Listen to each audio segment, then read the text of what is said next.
Hey, it's Brett here, MTBMOR, and one of the best things I ever did with mountain biking was I went tubeless.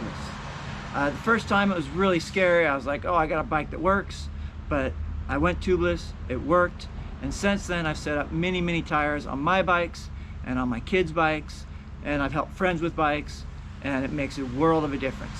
I think I've had 2 flats and 6 years of tubeless tires, thousands of miles. So I hope this helps you go tubeless and ride more. Now, along the way, I'm going to teach my daughter how to set up a tubeless tire. She's never even changed a tire in her life, so who knows what mischief or what mistakes we're going to make. I'm going to leave links all over the place so that you can find the spot that you need the most, because I know when I use YouTube, I get lost sometimes and have to re-watch things over and over again. So I hope you like this. Mountain bike more. Alright, so we have the dreaded flat on a tubeless tire, and it looks like there's fluid coming through at the spoke nipples, and when we pumped it up, we had a ton of air leaking out of here of the valve, so I'm guessing the tape is damaged on the inside of this rim.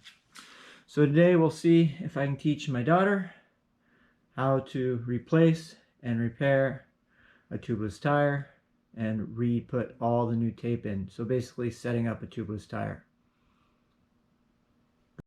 For this job, we'll need our stands or our tire sealant.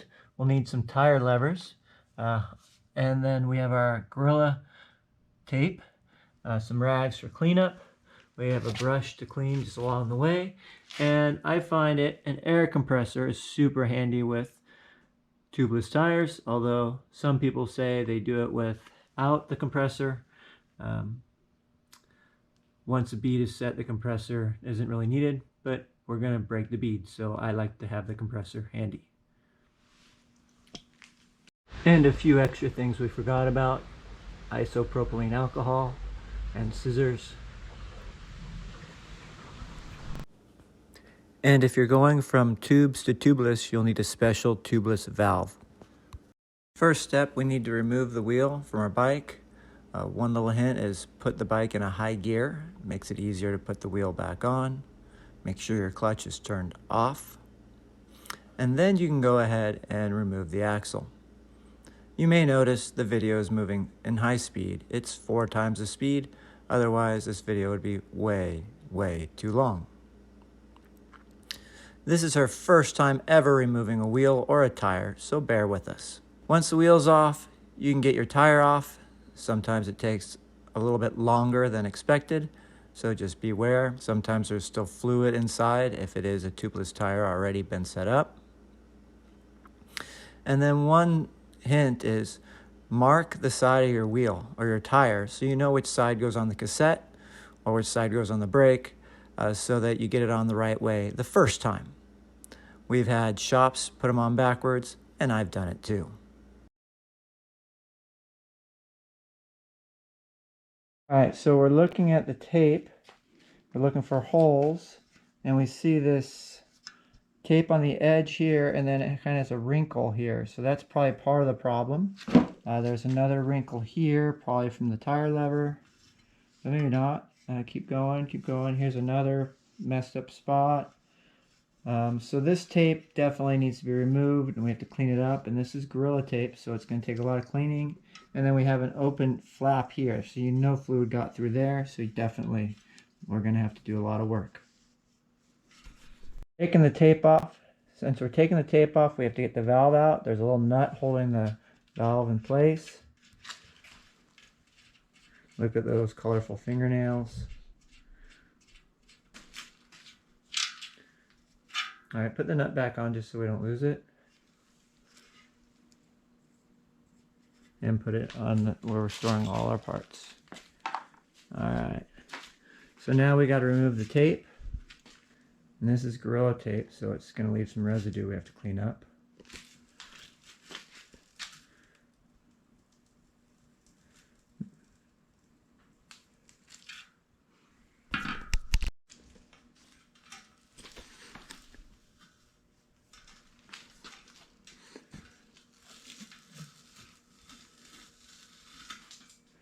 All right, that goes in the trash. Okay. So now we gotta get all that residue. See the residue on there? All that has to be cleaned off. So we're gonna get a rag and have to scrape that off.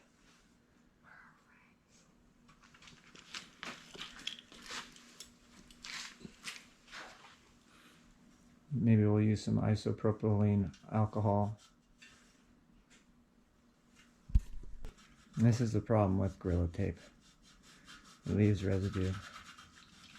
Take some elbow grease.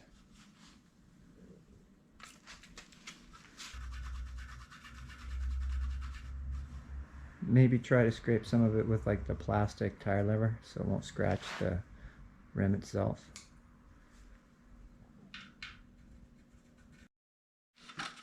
Alright, so we're just getting the goop off. You can see over here like the white goop on this side of the rim. This side's clean already, and we're just going through isopropylene alcohol, 2 sprays on the rag, then rubbing with our thumb, and it's slowly coming off. We've been at it for about 10 minutes so far, and we're about 2/3 way done. Not a fun process, but not overly awful. And of course, like all dads, I had to step in. Took us about 25 minutes of cleaning, but we were able to get all the residue off from the Gorilla Grip tape. If it's normal rim tape, it comes off way quicker, but the Gorilla tape is a great tape for my tires, my wheels, and we got it clean. So you can see here, it's clean and ready to be retaped. Do I need gloves? Yeah. Okay.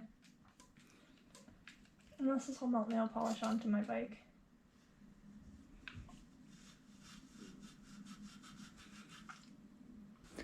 Oops, we lost the nail polish.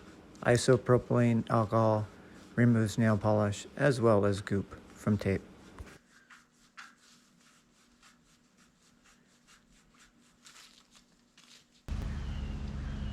Well, I hope you liked this video.